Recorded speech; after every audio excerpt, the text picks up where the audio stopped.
ನಮಸ್ತೆ ಎಲ್ಲರಿಗೂ. Lucky life ಟಿಪ್ಸ್ಗೆ ನಿಮಗೆಲ್ಲರಿಗೂ ಸ್ವಾಗತ. ನಾವು ಇಂದು ಈ 2026 ಜನವರಿ ಈ ಅಮಾವಾಸ್ಯೆಯ ನಂತರದ ಬಗ್ಗೆ ಏನೆಲ್ಲ ಆಗುತ್ತೆ ಈ ರಾಶಿಯವರಿಗೆ ಅಂತ ನಾವು ನೋಡ್ತಾ ಹೋಗೋಣ.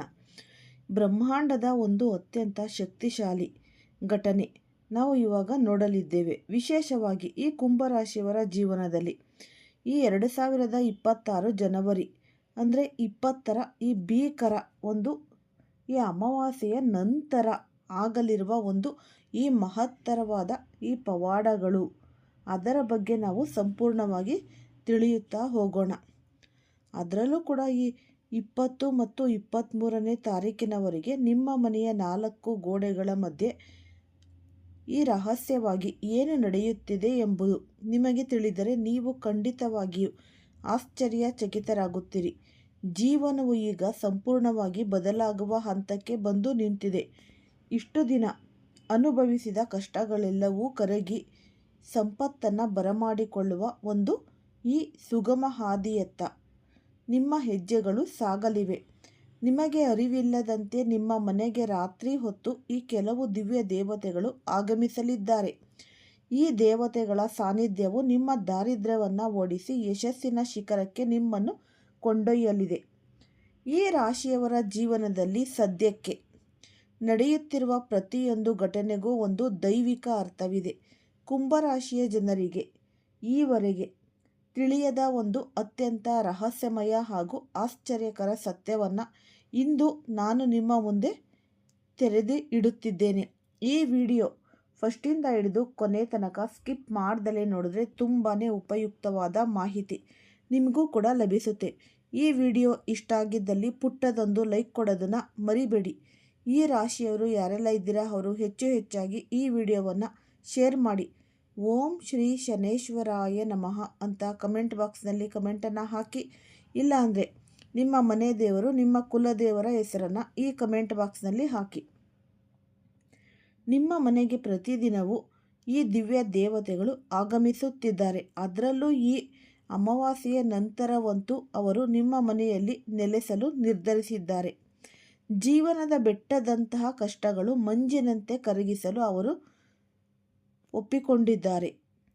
ನಿಮ್ಮ ದೀರ್ಘಕಾಲದ ಆರೋಗ್ಯ ಸಮಸ್ಯೆಗಳು, ಮಾನಸಿಕ ನೆಮ್ಮದಿಯ ಕೊರತೆ ಇವೆಲ್ಲವನ್ನು ದೂರ ಮಾಡಿ ನಿಮ್ಮ ಪಾಲಿಗೆ ಅಷ್ಟೈಶ್ವರ್ಯ, ಆಸ್ತಿ ಮತ್ತು ನೆಮ್ಮದಿಯನ್ನು ನೀಡಲು ಈ ದಿವ್ಯ ಶಕ್ತಿಗಳು ನಿಮ್ಮ ಮನೆ ಬಾಗಿಲಿಗೆ ಬಂದಿವೆ.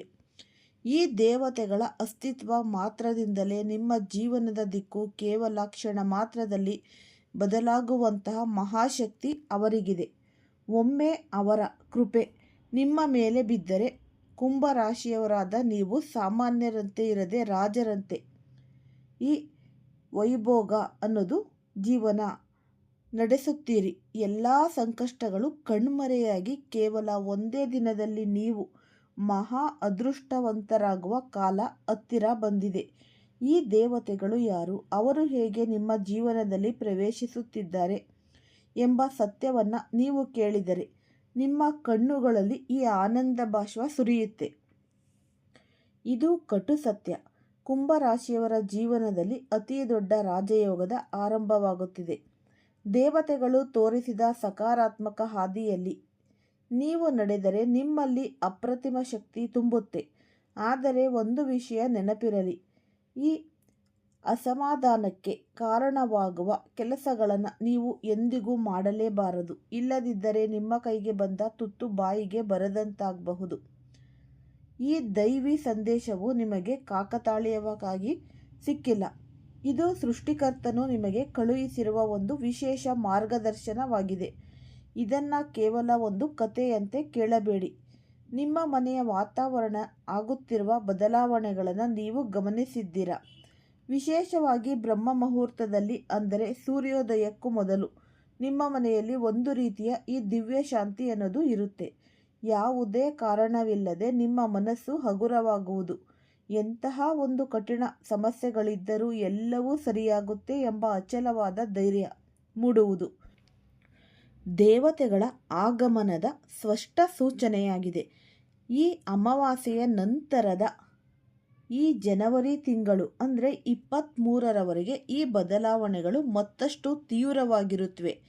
ಸಂಜೆ ಟೈಮು ನೀವು ಈ ದೀಪ ಹಚ್ಚುವ ಸಮಯದಲ್ಲಿ ನಿಮ್ಮ ಮನೆಯ ಈ ನಕಾರಾತ್ಮಕ ಶಕ್ತಿಗಳು ದೂರ ಸರಿದು ಯಾವುದೋ ಒಂದು ಈ ಅಗೋಚರ ಶಕ್ತಿ ನಿಮ್ಮನ್ನು ರಕ್ಷಿಸುತ್ತಿದೆ ಎಂಬ ಭಾವನೆ ಮೂಡಿದರೆ ಅದು ಈ ದಿವ್ಯ ಶಕ್ತಿಗಳ ಅಚಲವಾದ ಅನುಗ್ರಹವೇ ಆಗಿದೆ. ಈ ರಾಶಿಯವರ ಮೇಲೆ ಈ ದೇವತೆಗಳಿಗೆ ಇಷ್ಟೊಂದು ಅಪಾರವಾದ ಪ್ರೀತಿ ಇರಲು ಕಾರಣವೇನು ಗೊತ್ತಾ? ಈ ರಾಶಿಯವರು ಹುಟ್ಟಿನಿಂದಲೇ ಬುದ್ಧಿವಂತರು, ಮಾನವೀಯ ಗುಣವುಳ್ಳವರು ಮತ್ತು ಸದಾ ನ್ಯಾಯದ ಪರವಾಗಿ ನಿಲ್ಲುವರು. ನೀವು ಕುಂಭರಾಶಿಯವರು ಆಗಿರುವುದರಿಂದ ಅನ್ಯಾಯವನ್ನು ಎಂದಿಗೂ ಸಹಿಸುವುದಿಲ್ಲ. ನಿಮ್ಮ ಈ ಪ್ರಾಮಾಣಿಕ ವ್ಯಕ್ತಿತ್ವವೇ ಆ ದೈವಿಕ ಶಕ್ತಿಗಳನ್ನು ನಿಮ್ಮತ್ತ ಆಕರ್ಷಿಸಿದೆ. ಜೀವನದಲ್ಲಿ ನೀವು ಹಲವು ಬಾರಿ ಇನ್ನೂ ಎಲ್ಲವೂ ಮುಗಿದು ಹೋಯಿತು, ನನ್ನನ್ನು ಕಾಪಾಡುವರು ಯಾರೂ ಇಲ್ಲ ಎಂದು ಹತಾಶರಾಗಿ ಕುಳಿತಾಗ ಯಾವುದೋ ಒಂದು ಈ ಅದೃಶ್ಯ ಕೈ ನಿಮ್ಮನ್ನು ಮೇಲೆತ್ತಲಿದೆ. ನೀವು ಸಂಪೂರ್ಣವಾಗಿ ಕುಸಿದು ಬೀಳದಂತೆ ಆ ಶಕ್ತಿ ಸದಾ ನಿಮ್ಮ ಬೆನ್ನು ಹಿಂದೆ ನಿಂತು ನಿಮ್ಮನ್ನು ನಡೆಸಲಿದೆ. ನಿಮ್ಮ ಮನಸ್ಸಿನ ಆಳದಲ್ಲಿ ಒಮ್ಮೆ ಯೋಚಿಸಿ ನೋಡಿ. ಅತ್ಯಂತ ಕಷ್ಟದ ಸಮಯದಲ್ಲಿ ಹಣದ ತೀವ್ರ ಅವಶ್ಯಕತೆ ಇದ್ದಾಗ ಯಾರೋ ಒಬ್ಬರು ಕರೆ ಮಾಡಿ ನಾನಿದ್ದೇನೆ, ಗಾಬರಿ ಪಡಬೇಡ ಎಂದು ಸಹಾಯ ಮಾಡಿರಬಹುದು. ಮನೆಯಲ್ಲಿ ಯಾವುದೋ ಒಂದು ಶುಭ ಕಾರ್ಯಕ್ಕೆ ಅಥವಾ ಅನಾರೋಗ್ಯದ ಸಮಯದಲ್ಲಿ ಈ ಕಾಸಿಲ್ಲದೆ ಪರದಾಡುವಾಗ ಅನಿಶ್ಚಿತವಾಗಿ ಹಣ ಬಂದು ಸೇರಿರಬಹುದು. ಇದು ಆಕಸ್ಮಿಕವಲ್ಲ, ಇದು ಆ ದಿವ್ಯ ದೇವತೆಗಳ ಒಂದು ಚಮತ್ಕಾರ. ಅವರು ನಿಮ್ಮನ್ನು ಪರೀಕ್ಷಿಸುತ್ತಾ ಇದ್ದಾರೆ. ನೀವು ಧರ್ಮದ ಹಾದಿಯಲ್ಲಿ ಇರುವಾಗ ಮಾತ್ರ ಅವರು ನಿಮ್ಮ ಜೊತೆಗೆ ಇರ್ತಾರೆ. ಆದರೆ ಒಂದು ವೇಳೆ ನೀವು ಅಹಂಕಾರ ಅಥವಾ ಈ ದುರಹಂಕಾರಕ್ಕೆ ಒಳಗಾದರೆ ಮೌನವಾಗಿ ಈ ದೂರ ಸರಿಯುತ್ತಾರೆ. ಈಗ ಶಕ್ತಿಯುತವಾದ ಈ ಅಮಾವಾಸ್ಯೆಯ ನಂತರದ ಈ 5 ದಿನಗಳು ಕುಂಭರಾಶಿಯವರ ಪಾಲಿಗೆ ಮಹತ್ವದ ಬದಲಾವಣೆಯ ಕಾಲ. ನಿಮ್ಮ ಪ್ರಗತಿಯನ್ನು ಕಂಡು ಹೊಟ್ಟೆ ಹುರಿಯುವ ಜನರು ನಿಮ್ಮ ಸುತ್ತಮುತ್ತ ಅನೇಕರು ಇದ್ದಾರೆ. ನಿಮ್ಮ ಸಂಯಮ ಮತ್ತು ಈ ಸೃಜನಶೀಲತೆ ಅವರಿಗೆ ಸಹಿಸಲು ಸಾಧ್ಯವಾಗುತ್ತಿಲ್ಲ. ಕೆಲವರು ನಿಮ್ಮ ವಿರುದ್ಧ ಸಂಚು ರೂಪಿಸಿರಬಹುದು, ನಕಾರಾತ್ಮಕ ತಂತ್ರಗಳನ್ನು ಬಳಸಿರಬಹುದು. ಆದರೆ ಯಾರು ದೇವತೆಗಳ ಆಶೀರ್ವಾದ ಸುರಕ್ಷಾ ಕವಚದಲ್ಲಿ ಇದ್ದಾರೋ ಅವರಿಗೆ ಯಾವುದೇ ಕೆಟ್ಟ ಶಕ್ತಿಗಳು ಏನೂ ಮಾಡಲು ಸಾಧ್ಯವಿಲ್ಲ. ನಿಮ್ಮ ಒಂದು ಕೂದಲು ಸಹ ಹಾನಿಯಾಗದಂತೆ ಆ ದೇವತೆಗಳು ನಿಮ್ಮನ್ನು ಕಾಯುತ್ತಿದ್ದಾರೆ. ಮುಂಬರುವ ದಿನಗಳಲ್ಲಿ ನೀವು ಕಂಡ ಕನಸುಗಳೆಲ್ಲವೂ ನನಸಾಗುವ ಸಮಯ ಹತ್ತಿರ ಬಂದಿದೆ. ಇದು ಕೇವಲ ಮಾತಲ್ಲ, ದೈವಿಕ ಲೀಲೆ. ಕುಂಭರಾಶಿಯವರೇ, ಈಗ ನಾನು ಒಂದು ಮಹತ್ತರವಾದ ರಹಸ್ಯವನ್ನು ಬಹಿರಂಗಪಡಿಸುತ್ತಿದ್ದೇನೆ. ನಿಮ್ಮ ಜೀವನದಲ್ಲಿ ಸದಾ ನಿಮ್ಮ ಏಳಿಗೆಯನ್ನು ಬಯಸಿ ಕೆಲಸ ಮಾಡುತ್ತಿರುವ ದಿವ್ಯ ಶಕ್ತಿಗಳು ಮತ್ತಾರೂ ಅಲ್ಲ, ಒಬ್ಬರು ನಿಮ್ಮ ಕುಲದೇವತೆಗಳು, ಮತ್ತೆ ಇನ್ನೊಬ್ಬರು ನಿಮ್ಮನ್ನು ಸದಾ ರಕ್ಷಿಸುವ ಈ ಸುಬ್ರಹ್ಮಣ್ಯ ಸ್ವಾಮಿ. ಕಳೆದ ಹಲವಾರು ವರ್ಷಗಳಿಂದ ನೀವು ಎಷ್ಟೇ ಸಂಕಷ್ಟಕ್ಕೆ ಸಿಲುಕಿದರೂ ಅವಮಾನಕ್ಕೊಳಗಾದರೂ ನಿಮ್ಮನ್ನು ಬೀದಿಗೆ ಬೀಳದಂತೆ ಕಾಪಾಡಿದ್ದು ನಿಮ್ಮ ಕುಲದೇವರು. ನಿಮ್ಮತ್ತ ಬರುತ್ತಿದ್ದ ಪ್ರತಿಯೊಂದು ನಕಾರಾತ್ಮಕ ಶಕ್ತಿ, ತಾಂತ್ರಿಕ ಪ್ರಯೋಗ ಅಥವಾ ಶತ್ರುಗಳು, ಈ ಶತ್ರುಗಳ ಒಂದು ಕುತಂತ್ರ ಅವರು ನಿಮ್ಮ ಬಳಿಗೆ ಬರದಂತೆ ಮುನ್ನವೇ ನಾಶಪಡಿಸಿದ್ದಾರೆ. ಕುಂಭರಾಶಿಯವರ ಮೇಲೆ ನಾಗದೇವತೆಗಳ ಮತ್ತು ಸುಬ್ರಹ್ಮಣ್ಯ ಸ್ವಾಮಿಯ ಸಂಪೂರ್ಣ ಅನುಗ್ರಹ ಇದೆ. ಈ ಅಮಾವಾಸ್ಯೆಯ ನಂತರ ನಿಮ್ಮ ಮನೆ ದೇವರ ಆರಾಧನೆ ಮಾಡುವುದು ನಿಮ್ಮ ಒಂದು ಯಶಸ್ಸಿನ ಹಾದಿಯನ್ನು ಇಲ್ಲಿ 10 ಪಟ್ಟು ಹೆಚ್ಚಾಗಿ ಅದೃಷ್ಟ ಅನ್ನೋದು ತಂದುಕೊಡುತ್ತೆ. ಈ ಸಮಯದಲ್ಲಿ ನೀವು ಒಂದು ವಿಷಯವನ್ನು ನೆನಪಿನಲ್ಲಿ ಇಡಬೇಕು. ನಿಮ್ಮ ಜೀವನದ ಅತಿ ದೊಡ್ಡ ಶತ್ರು ಹೊರಗಿನವರು ಅಲ್ಲವೇ ಅಲ್ಲ, ಬದಲಾಗಿ ನಿಮ್ಮ ಹತ್ತಿರವೇ ಇರುವ ಒಬ್ಬ ವ್ಯಕ್ತಿ. ಆ ವ್ಯಕ್ತಿ ಸಿಹಿ ಮಾತುಗಳಿಂದ ನಿಮ್ಮ ನಂಬಿಕೆಯನ್ನು ಗಳಿಸಿ ತಾನು ನಿಮ್ಮ ಹಿತೈಷಿ ಎಂದು ತೋರಿಸಿಕೊಳ್ಳುತ್ತಾ ಬೆನ್ನಿಗೆ ಚೂರಿ ಹಾಕುವ ಕೆಲಸ ಮಾಡುತ್ತಿರಬಹುದು. ನಿಮ್ಮ ಶಕ್ತಿಯನ್ನು ನಿಧಾನವಾಗಿ ಕುಗ್ಗಿಸುತ್ತಿರುವ ಆ ವ್ಯಕ್ತಿಯ ಕಾಲ ಈಗ ಮುಗಿಯುತ್ತಾ ಬಂದಿದೆ. ಆ ದಿವ್ಯ ದೇವತೆಗಳ ದೃಷ್ಟಿ ಈಗ ಈ ಮೋಸಗಾರನ ಮೇಲೆ ಬಿದ್ದಿದೆ. ಸತ್ಯವು ಶೀಘ್ರದಲ್ಲೇ ಹೊರಬರಲಿದೆ ಮತ್ತು ನ್ಯಾಯವು ನಿಮ್ಮ ಪರವಾಗಿ ನಿಲ್ಲಲಿದೆ. ಇಷ್ಟು ದಿನ ಅನುಭವಿಸಿದ ಮಾನಸಿಕ ಯಾತನೆಗೆ ಈಗ ಪೂರ್ಣ ವಿರಾಮ ಬೀಳುವ ಸಮಯ. ಈ ಕುಂಭರಾಶಿಯ ನನ್ನ ಆತ್ಮೀಯರೇ, ಈಗ ಈ ಸುಬ್ರಹ್ಮಣ್ಯ ಸ್ವಾಮಿಯ ಕೃಪೆ ಸದಾಕಾಲ ನಿಮ್ಮ ಮೇಲೆ ಇರಬೇಕೆಂದರೆ ನೀವು ಕೆಲವು ನಿಯಮಗಳನ್ನು ಪಾಲಿಸಿ. ಯಾವ ಕಾರಣಕ್ಕೂ ಈ ಸಮಯದಲ್ಲಿ ಸತ್ಯದ ಹಾದಿಯನ್ನು ಬಿಡಬೇಡಿ. ಮುಖ್ಯವಾದ ವಿಷಯ ಎಂದರೆ ಹಾವಿಗೆ ಹಾನಿ ಮಾಡುವ ಅಥವಾ ನಾಗದೇವತೆಗಳಿಗೆ ಅಪಚಾರವಾಗುವ ಯಾವುದೇ ಕೆಲಸ ನಿಮ್ಮಿಂದ ಆಗಲೇಬಾರದು. ಶಾಸ್ತ್ರಗಳ ಪ್ರಕಾರ ಹಾವು ಕೇವಲ ಪ್ರಾಣಿಯಲ್ಲ, ಅದು ನಾಗದೇವತೆಗಳ ಜೀವಂತ ರೂಪ. ಒಂದು ವೇಳೆ ಅನಿರೀಕ್ಷಿತವಾಗಿ ಹಾವು ಕಾಣಿಸಿಕೊಂಡರೆ ಭಯ ಅಥವಾ ಕೋಪದಿಂದ ಅದನ್ನು ಕೊಲ್ಲಲು ಪ್ರಯತ್ನಿಸಬೇಡಿ. ಬದಲಾಗಿ ಶಾಂತಿಯಿಂದ ಅದನ್ನು ಸುರಕ್ಷಿತವಾಗಿ ದೂರ ಕಳುಹಿಸಿ. ಇದು ನಿಮ್ಮ ಜಾತಕದಲ್ಲಿರುವ ಸರ್ಪದೋಷ ಅಥವಾ ಈ ಅಜ್ಞಾತ ದೋಷಗಳನ್ನು ನಿವಾರಿಸಲು ಸಹಾಯ ಮಾಡುತ್ತೆ. ಆರ್ಥಿಕ ಸಂಕಷ್ಟದಿಂದ ಹೊರಬರಲು ಮತ್ತು ನಿಮ್ಮ ಮನಸ್ಸಿನ ಭಾರವನ್ನು ಇಳಿಸಲು ಪ್ರತಿ ತಿಂಗಳ ಈ ಹುಣ್ಣಿಮೆ ಅಥವಾ ಅಮಾವಾಸ್ಯೆಯ ದಿನದಂದು ನಾಗ ದೇವಾಲಯಕ್ಕೆ ಹೋಗಿ ಭಕ್ತಿಯಿಂದ ಹಾಲನ್ನು ಅರ್ಪಿಸಿ. ಈ ಸರಳ ಕಾರ್ಯವು ನಿಮ್ಮ ಜೀವನದ ಮೇಲೆ ದೊಡ್ಡ ರಕ್ಷಾ ಕವಚದಂತೆ ಕೆಲಸ ಮಾಡುತ್ತೆ. ಮತ್ತು ಈ ಪೌರ್ಣಮಿಯ ದಿನಗಳಲ್ಲಿ ದೈವಿಕ ಶಕ್ತಿಗಳು ಅತ್ಯಂತ ಪ್ರಬಲವಾಗಿರುತ್ತೆ. ಈ ದಿನ ಶಿವನಿಗೆ ಬಿಲ್ವ ಪತ್ರೆಯನ್ನು ಅರ್ಪಿಸುವುದರಿಂದ ನಿಮ್ಮ ಮನೆಯ ಮೇಲಿರುವ ದೃಷ್ಟಿ ದೋಷಗಳು ಮತ್ತು ಈ ದಾರಿದ್ರ್ಯವು ದೂರವಾಗುತ್ತೆ. ಮನೆಯಲ್ಲಿ ಪದೇ ಪದೇ ನಡೆಯುತ್ತಿದ್ದ ಜಗಳಗಳು ನಿಂತು ಶಾಂತಿ ಅನ್ನೋದು ನೆಲೆಸುತ್ತೆ. ಮದುವೆಯಾಗದವರಿಗೆ ಕಂಕಣ ಭಾಗ್ಯ ಕೂಡಿ ಬರಲಿದೆ ಮತ್ತು ಮಕ್ಕಳಿಲ್ಲದವರಿಗೆ ಸಂತಾನ ಪ್ರಾಪ್ತಿಯಾಗುವ ಈ ಸುಯೋಗ ಈ ವರ್ಷ ಹೆಚ್ಚಿದೆ. ಇನ್ನು ಗ್ರಹ ಗತಿಗಳ ಬಗ್ಗೆ ಹೇಳುವುದಾದರೆ ಕುಂಭರಾಶಿಯವರಿಗೆ ಈಗ ಈ ಶನಿ ಭಗವಾನರ ವಿಶೇಷ ಚಲನೆಯಿಂದ ಮಹತ್ತರವಾದ ಪರಿವರ್ತನೆ ಆರಂಭವಾಗುತ್ತಿದೆ. ಶನಿ ಮತ್ತು ರಾಹುವಿನ ಸಂಯುಕ್ತ ಕೃಪೆಯಿಂದ ನೀವು ಅನುಭವಿಸುತ್ತಿರುವ ವರ್ಷಗಳ ಕಾಲದ ದುಃಖ ಮತ್ತು ಈ ವಿಳಂಬ ಮತ್ತು ಅಡೆತಡೆಗಳು ದೂರವಾಗಲಿವೆ.